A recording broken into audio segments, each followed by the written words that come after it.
in Liberty Village, which was set up across the river from the World Trade Center in New Jersey for helping victims, in New Jersey victims. And one of the organizations there were many organizations there, Red Cross, Salvation Army, a number of them. But the Red Cross was the one that had set up the support center. And the main terminal of the building was a big dining room. And the Red Cross was feeding 3 hot meals a day.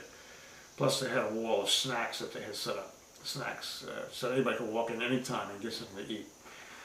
And we learned very quickly that the best thing to do with somebody who was coming in who was very upset, these people had lost their jobs as a result of having worked for the victims that got killed in the building. These were people that were secondary jobs that were lost. But they were hurting just the same. And of course, being from the area, everybody was sort of hurting from the emotional impact of the situation. But we learned the best thing to do is take them into the dining room and feed them. And in some cases, this was the first hot meal they'd had for a couple of days.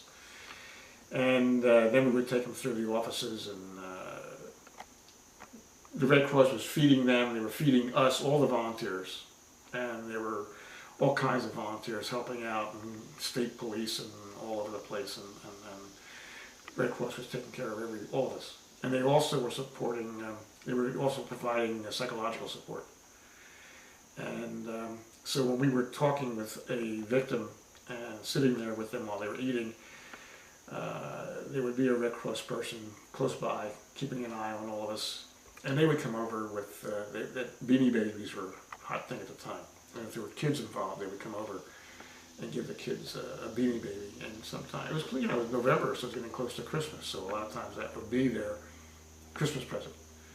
So it was very effective, and we were very much involved, impressed by what the Red Cross was doing. And when we came home, we decided that we would volunteer for the Red Cross. So we started doing blood drives. We also had families that we escorted when we were up at Liberty Village to Ground Zero. And I had a family, I had 11 people in my family. And it was a lot of people for me to escort over by myself. Red Cross had people that were mental health people walking around.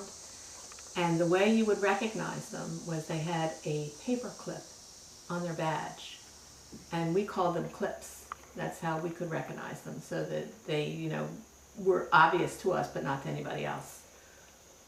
And I went over to one of the clips and asked them to go help me with them, because I had 11 people to go over with. It wasn't just 2 people. And so they helped me when we went over to Ground Zero with the family, just so there would be 2 of us over with them when we went over with them. We stood in the background, but just in case somebody else was needed, it wasn't just me with 11 people, because it's a very emotional time. And they were terrific. We just stood in the background, but there were 2 of us there if needed. And, Red Cross was terrific. What was the thought process to when you decided we wish to volunteer for the Red Cross? Oh, very shortly after we called them and started taking classes.